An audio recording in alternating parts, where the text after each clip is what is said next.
Hello student, good morning. कैसे हो आप सब। आज की तारीख है 20 जनवरी 2024। आज के करंट अफेयर क्वेश्चन जो कि कुमार गौरव सर के करंट अफेयर से लिए गए हैं, बहुत ही महत्वपूर्ण प्रश्न है। तो आप सभी से रिक्वेस्ट है कि प्लीज़ वीडियो को पूरा देखें। और लास्ट में हमने 15 क्वेश्चन यूपी स्पेशल जो कि आने वाले एग्जाम आरओ एआरओ यूपीपीएससी जैसे एग्ज़ामों के लिए प्रश्न हमने लिख रखे हैं। तो बस आप सभी से रिक्वेस्ट है कि वीडियो को पूरा देखें। लास्ट में 15 क्वेश्चन वो ज़रूर अटेंड करें, ठीक है, क्योंकि आने वाले एग्ज़ाम के लिए बहुत ही महत्वपूर्ण है। तो सबसे पहले हम 10 करंट अफेयर क्वेश्चन जो कि 20 जनवरी के हैं इसको रिवीजन करेंगे। फिर 15 क्वेश्चन जो है आरओ एआरओ से संबंधित सॉल्व करने वाले हैं। तो चलिए शुरू करते हैं। आप सभी से रिक्वेस्ट है कि प्लीज़ वीडियो को लाइक शेयर कमेंट जरूर करें। आज का पहला प्रश्न है हमारा, हाल ही में पानी के नीचे परमाणु क्षमता से लैस ड्रोन हेल 523 का सफल परीक्षण किसने किया है। तो हेल 523 का सफल परीक्षण किसने किया है। ऑस्ट्रेलिया, उत्तर कोरिया, कनाडा, ब्रिटेन। तो आपका सही जवाब हो जाएगा उत्तर कोरिया। अब इसके बारे में पूरी जानकारी देखते हैं। हेल 523 क्या है। यह परमाणु क्षमता से लैस ड्रोन है। इसका सफल परीक्षण जो है पानी के नीचे जेजू द्वीप पर किसने किया है। उत्तर कोरिया ने किया है। तो हेल 523 परमाणु क्षमता से लैस ड्रोन का सफल परीक्षण उत्तर कोरिया ने किया है। और कहाँ पर किया है। तो पानी के नीचे एक द्वीप है जिसका नाम है जेजू द्वीप, यहाँ पर इसका सफल परीक्षण किया है। हेल का अर्थ होता है सुनामी। अगर बात करें विश्व सुनामी जागरूकता दिवस कब मनाया जाता है, तो 5 नवंबर को मनाया जाता है। तो हमारे प्रश्न का सही जवाब हो जाएगा हेल 523 का सफल परीक्षण किसने किया है। तो आपका सही जवाब हो जाएगा उत्तर कोरिया। ऑप्शन बी सही हो जाएगा। अब नेक्स्ट देख लेते हैं लल्लन टॉप प्रश्न में, वरुणास्त्र क्या है।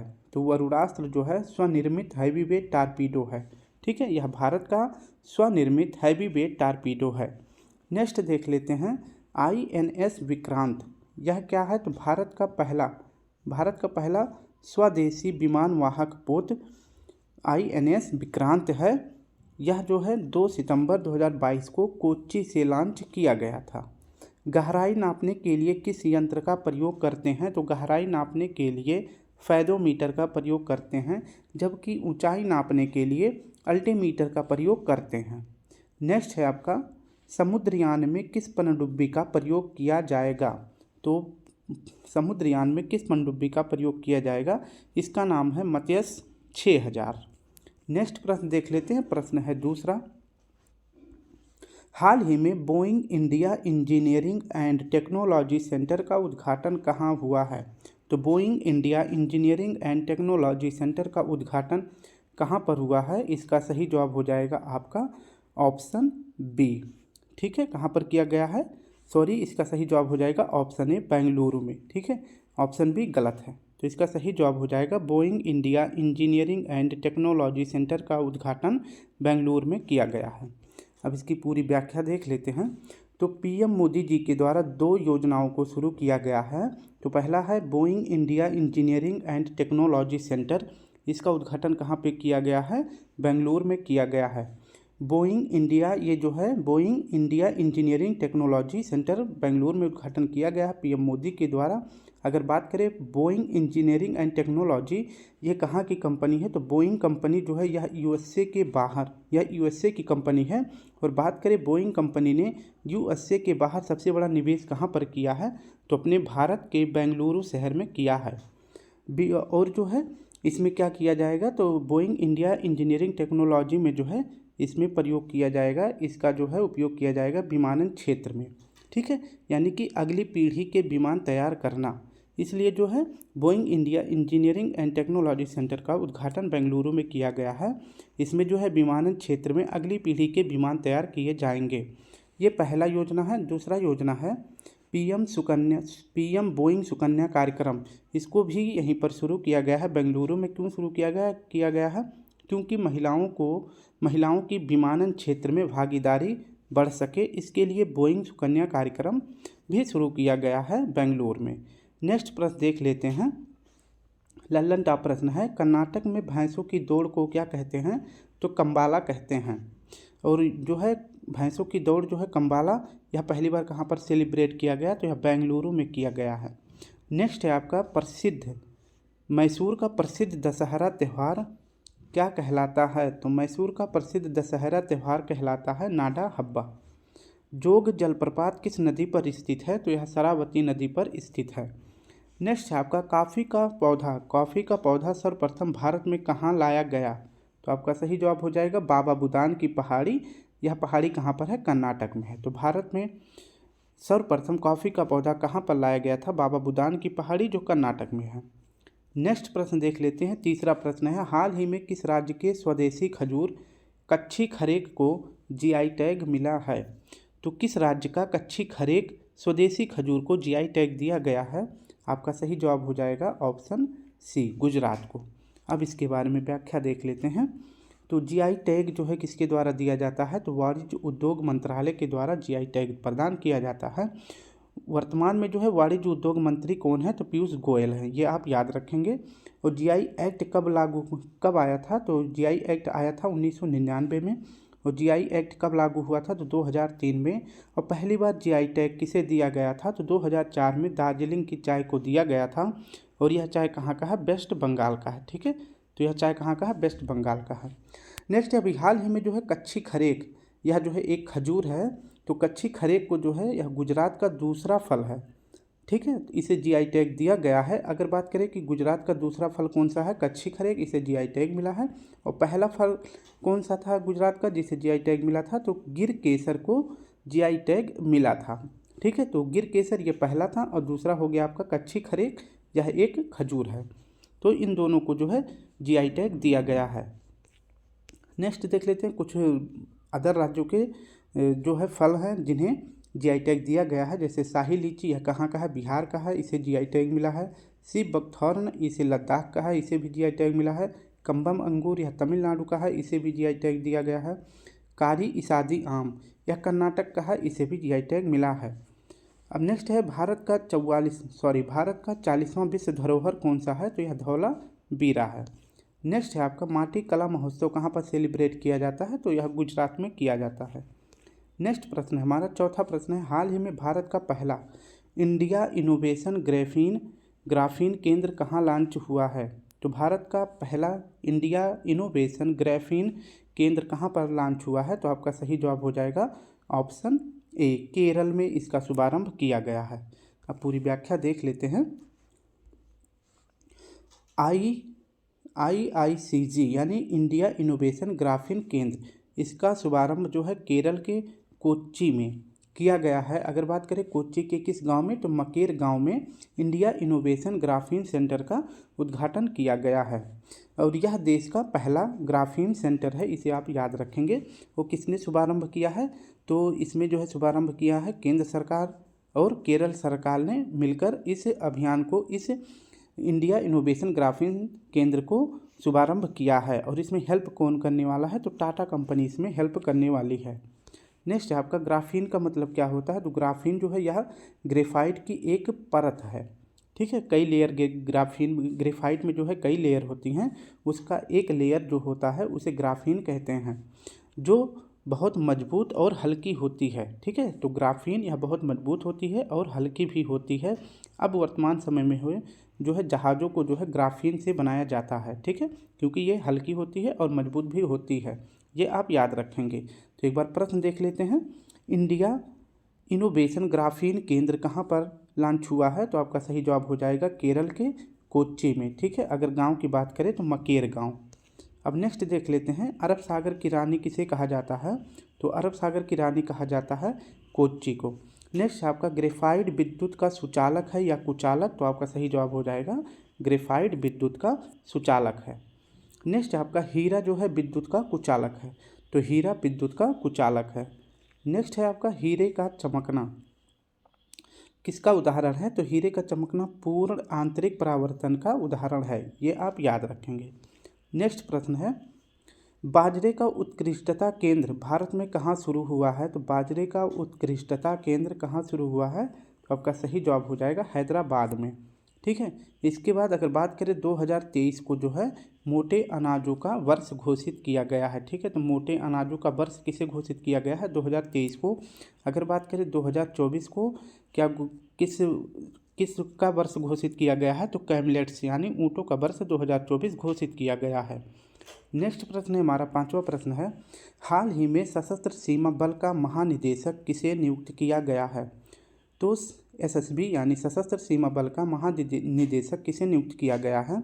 आपका सही जवाब हो जाएगा ऑप्शन बी, दलजीत सिंह चौधरी को। अब व्याख्या देखते हैं। तो एसएसबी यानी सशस्त्र सीमा बल, इसकी स्थापना की बात करें तो इसकी स्थापना कब की गई थी? तो 1963 में की गई थी। क्यों की गई थी? क्योंकि आप सभी को पता है कि 1962 में जो है चीन ने हमारे ऊपर यानी चीन ने भारत के ऊपर धोखे से युद्ध छेड़ दिया था। तो इसके जो है सुरक्षा के लिए नेपाल और भूटान की सीमा पर एसएसबी की स्थापना की गई थी 1963 में। ठीक है, तो सशस्त्र सीमा बल का उद्घाटन यानी स्थापना कब किया गया था? 1963 में किया गया था। अगर एसएसबी के ध्येय वाक्य की बात करें तो इसका ध्येय वाक्य है सेवा, सुरक्षा और भाईचारा, इसका ध्येय वाक्य है। वर्तमान में जो है एसएसबी के महानिदेशक कौन बनाए गए हैं? तो ये बनाए गए हैं आईपीएस दलजीत सिंह चौधरी, ये आप याद रखेंगे। अब नेक्स्ट देख लेते हैं लल्लन टॉप प्रश्न में, उपराष्ट्रपति वर्तमान में कौन है? तो जगदीप धनखड़ जी हैं। इन्होंने किसको हराया था? तो मार्गरेट अल्वा को हराकर भारत के उपराष्ट्रपति कौन बने हैं? तो जगदीप धनखड़ जी बने हैं। महान्यायवादी, ये जो है भारत के जो है सबसे बड़े वकील हैं। ठीक है, तो भारत का सबसे बड़ा वकील किसे कहा जाता है? तो महान्यायवादी यानी अटॉर्नी जनरल को कहा जाता है। और वर्तमान में जो है भारत के महान्यायवादी कौन है? तो आर वेंकट रमणी वर्तमान में भारत के महान्यायवादी हैं। मुख्य सूचना आयुक्त कौन है? तो हीरालाल सामरिया जी हैं, इसे आप याद रखेंगे। और सीआईएसएफ की प्रमुख कौन है? तो सीआईएसएफ की प्रमुख हैं आईपीएस नीना सिंह। भारत की पहली महिला सीआईएसएफ कौन बनी है? तो आईपीएस नीना सिंह बनी है। ये भी इम्पॉर्टेंट है, याद रखेंगे। छठा प्रश्न है हमारा, हाल ही में दुनिया की सबसे ऊंची डॉक्टर बी.आर. अम्बेडकर की सामाजिक न्याय की प्रतिमा का उद्घाटन कहाँ हुआ है? तो दुनिया की सबसे ऊंची बी.आर. अम्बेडकर की सामाजिक न्याय की प्रतिमा, इसका नाम है सामाजिक न्याय की प्रतिमा। यह प्रतिमा किसकी है? तो डॉक्टर बी.आर. अम्बेडकर जी की है। इसका उद्घाटन कहाँ पर किया गया है? आपका सही जवाब हो जाएगा आंध्र प्रदेश में। इसकी व्याख्या देख लेते हैं। तो स्टैचू ऑफ सोशल जस्टिस, ठीक है, तो इसका शुभारंभ कहाँ पर किया गया है? आंध्र प्रदेश में किया गया है। अगर बात करें किस जिले में? तो विजयवाड़ा जिले के स्वराज मैदान में स्टैचू ऑफ सोशल जस्टिस मूर्ति का शुभारंभ किया गया है। शुभारंभ अगर बात करें किसने किया है? तो शुभारंभ किया गया है सीएम वाईएस जगनमोहन रेड्डी के द्वारा, जो कि वर्तमान में आंध्र प्रदेश के सीएम हैं। यह प्रतिमा अगर बात करें स्टैचू ऑफ सोशल जस्टिस, यह प्रतिमा किसकी है? तो डॉक्टर बी.आर. अम्बेडकर की है, जो कि दुनिया की सबसे ऊंची प्रतिमा है। अगर इसकी ऊंचाई की बात करें तो इसकी जो चबूतरा होता है, मान लीजिए ये आपका चबूतरा है, ठीक है, ये आपका चबूतरा है, इस पर जो मूर्ति बनी है इसके बारे में बता देते हैं। तो मान लीजिए ये आपका चबूतरा कितना है? तो इस चबूतरे की ऊंचाई कितनी है? तो 81 फीट है। जबकि जो मूर्ति है इसकी ऊंचाई कितनी है? तो 125 फीट है। अगर टोटल कितनी ऊंचाई है इन दोनों को मिला लें तो 206 फीट है। ठीक है, तो ऊंचाई कितनी है? तो 81 फीट इसकी चौकी है, 125 फीट मूर्ति है और टोटल 200 फीट, टोटल मूर्ति और चौकी को मिलाकर ये पूरी 206 फीट है। अब नेक्स्ट देख लेते हैं, एक बार फिर से प्रश्न को देख लेते हैं। दुनिया की सबसे ऊंची बी.आर. अम्बेडकर की सामाजिक न्याय की प्रतिमा, ये भी पूछ सकता है कि सामाजिक न्याय की प्रतिमा किस महान व्यक्ति से संबंधित है? तो आपका सही जवाब हो जाएगा डॉक्टर बी.आर. अम्बेडकर जी से। ठीक है, लेकिन अगर बात करें सामाजिक न्याय की प्रतिमा का उद्घाटन कहाँ पर किया गया है? तो आपका सही जवाब हो जाएगा आंध्र प्रदेश में। अब नेक्स्ट लल्लन टॉप प्रश्न देख लेते हैं। इसकी ऊंचाई आप ध्यान रखेंगे, इसकी ऊंचाई कितनी है? तो 206 फीट है। स्टैचू ऑफ नॉलेज, यह किसकी मूर्ति है? तो यह भी बाबा साहेब यानी भीमराव अम्बेडकर जी की है। इसकी स्थापना कहाँ पर की गई है? तो लातूर महाराष्ट्र में इसकी स्थापना की गई है। नेक्स्ट आपका स्टैचू ऑफ इक्वलिटी, यह किसकी प्रतिमा है? तो यह भी बाबा साहेब की प्रतिमा है और इसका उद्घाटन कहाँ पे किया गया है? तो यह मूर्ति बनी है यूएसए में। नेक्स्ट आपका स्टैचू ऑफ वननेस, यह किसकी प्रतिमा है? तो आदि शंकराचार्य जी की प्रतिमा का नाम है स्टैचू ऑफ वननेस। इसका अनावरण कहाँ पर किया गया है? मध्य प्रदेश के ओंकारेश्वर स्थान पर, ठीक है, नर्मदा नदी के तट पर। नेक्स्ट है आपका स्टैचू ऑफ ट्रस्ट, यह किसकी प्रतिमा है? तो स्टैचू ऑफ ट्रस्ट कहिए या फिर विश्वास स्वरूपम कहिए, यह किसकी मूर्ति है? तो यह भोलेनाथ की मूर्ति है और इसका अनावरण कहाँ पर किया गया है? तो राजस्थान के नाथद्वारा में किया गया है। नेक्स्ट प्रश्न देख लेते हैं। प्रश्न है 7वां। हाल ही में 9 साल बाद पारंपरिक भैंसों की लड़ाई मोह जुजू का आयोजन कहाँ हुआ है? तो 9 साल बाद पारंपरिक भैंसों की लड़ाई जिसका नाम है मोह जुजू का अनावरण मतलब आयोजन कहाँ पर हुआ है? तो आपका सही जवाब हो जाएगा असम में। इसकी व्याख्या देख लेते हैं। मोह जुजू क्या है? यह भैंसों की लड़ाई है। असम में 9 साल बाद फिर से शुरू हुआ है। क्यों? क्योंकि 2015 में सुप्रीम कोर्ट ने इस भैंसों की लड़ाई को बैन कर दिया था। ठीक है, तो 2024 में फिर से ये शुरू किया गया है। तो 9 साल बाद मोह जुजू फेस्टिवल फिर से कहाँ पर शुरू किया गया है? असम में, जो कि भैंसों की लड़ाई होती है इसमें। ठीक है, तो इसका शुभारंभ अगर किसने किया है? तो असम के सीएम हेमंत बिस्वा ने इसका शुभारंभ किया है। कुछ महत्वपूर्ण ललन टॉप प्रश्नों में देख लेते हैं। देहिंग बिहू देहिंग पटकई फेस्टिवल कहाँ पर सेलिब्रेट किया जाता है? तो असम में किया जाता है। गज उत्सव कहाँ पर सेलिब्रेट किया जाता है? तो काजीरंगा राष्ट्रीय उद्यान में इसका शुभारंभ किया गया है। ठीक है, और यह उद्यान कहाँ पर है? तो यह असम में है। और किसने शुरू किया था यह फेस्टिवल? तो गज उत्सव किसने शुरू किया था? तो भारत की प्रेसिडेंट वर्तमान में कौन है? द्रौपदी मुर्मू जी ने इसे शुरू किया था। ठीक है, जल्लीकट्टू यह जो है किसकी लड़ाई इसमें होती है? तो जल्लीकट्टू में जो है सांडों की लड़ाई होती है। और यह कहाँ पर सेलिब्रेट किया जाता है? तो तमिलनाडु में किया जाता है। कनुमा फेस्टिवल यह कहाँ पर मनाया जाता है? तो कनुमा फेस्टिवल मनाया जाता है तेलंगाना में। इसको कौन सेलिब्रेट करता है? तो मवेशियों के द्वारा मनाया जाने वाला फेस्टिवल क्या कहलाता है? कनुमा कहलाता है। इसके बाद थाई पुसम यह कहाँ पर सेलिब्रेट किया जाता है? तो यह भी तमिलनाडु में सेलिब्रेट किया जाता है।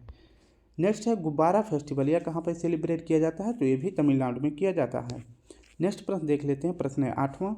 हाल ही में मछली उत्पादन को बढ़ावा देने के लिए कृत्रिम चट्टान परियोजना का उद्घाटन कहाँ हुआ है?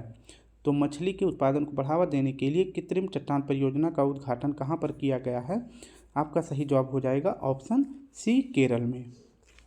इसकी व्याख्या देख लेते हैं। तो कृत्रिम चट्टान परियोजना यानी कि मछली उत्पादन को बढ़ावा देने के लिए यह परियोजना कहाँ पर शुरू की गई है? तो इस परियोजना की शुरुआत जो है बिजिंघम केरल में किया गया है। ठीक है, इसे आप याद रखेंगे। और इसमें कुछ इंपॉर्टेंट बात है नहीं, तो इतना आपको याद रखना है कि कृत्रिम चट्टान परियोजना किससे संबंधित है? तो मछली उत्पादन को बढ़ावा देने के लिए कृत्रिम चट्टान परियोजना शुरू की गई है। कहाँ पर? केरल में। अगर बात करें किस जिले में? तो बिजिंघम जिले में शुरू किया गया है।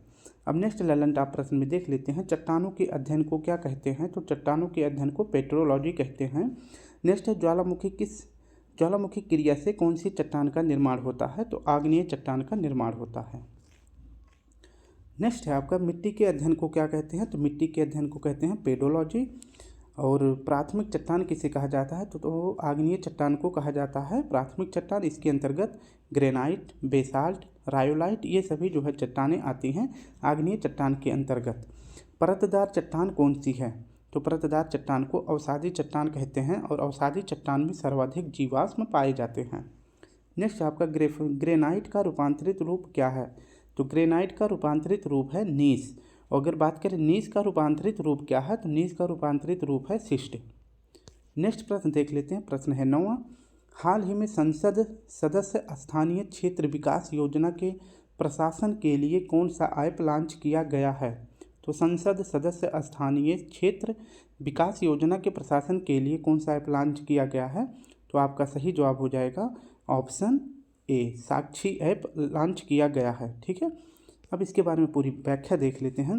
तो संसद सदस्य स्थानीय क्षेत्र विकास योजना के कार्य को संचालित करने के लिए, ताकि इनका जो लेखा पढ़ा मतलब जो कागज़ पर लिखने पढ़ने का कार्य होता है, तो इस चीज़ को समाप्त करने के लिए यानी पेपरलेस सुविधा को शुरू करने के लिए संसद सदस्य स्थानीय क्षेत्र विकास योजना के लिए ई साक्षी ऐप को लॉन्च किया गया है। ये आप याद रखेंगे। ठीक है, तो संसद में जो है लिखा पढ़ी के काम को पेपरलेस बनाने के लिए कौन सा ऐप लॉन्च किया गया है? तो ई साक्षी ऐप लॉन्च किया गया है। ये आप याद रखेंगे। नेक्स्ट देख लेते हैं। नया संसद भवन का उद्घाटन कब किया गया था? तो नए संसद भवन का उद्घाटन किया गया था 28 मई 2023 को। और किसके जन्म दिवस पर शुरू किया गया था? तो वीर सावरकर जी के हैप्पी बर्थडे के दिन इसको शुरू किया गया था। नेक्स्ट आपका पीएम सड़क ग्राम योजना, पीएम ग्राम सड़क योजना कब शुरू किया गया था? तो यह 25 दिसंबर 2000 को शुरू किया गया था। और जो है उस समय कौन प्रधानमंत्री थे? तो 2000 में अटल बिहारी वाजपेयी जी ने पीएम ग्राम सड़क योजना शुरू किया था। 25 दिसंबर को अटल बिहारी वाजपेयी जी का जन्म दिवस मनाया जाता है। नेक्स्ट है आपका मिशन इंद्रधनुष कब लॉन्च किया गया था? तो 25 दिसंबर 2014 को लॉन्च किया गया था। और मिशन इंद्रधनुष किससे संबंधित है? तो वैक्सीनेशन से संबंधित है। आज का आखिरी प्रश्न देख लेते हैं, इसके बाद हम 15 क्वेश्चन यूपी स्पेशल से पढ़ने वाले हैं। तो आखिरी प्रश्न है, हाल ही में कोचिंग संस्थानों के लिए गाइडलाइन किसने जारी किया है?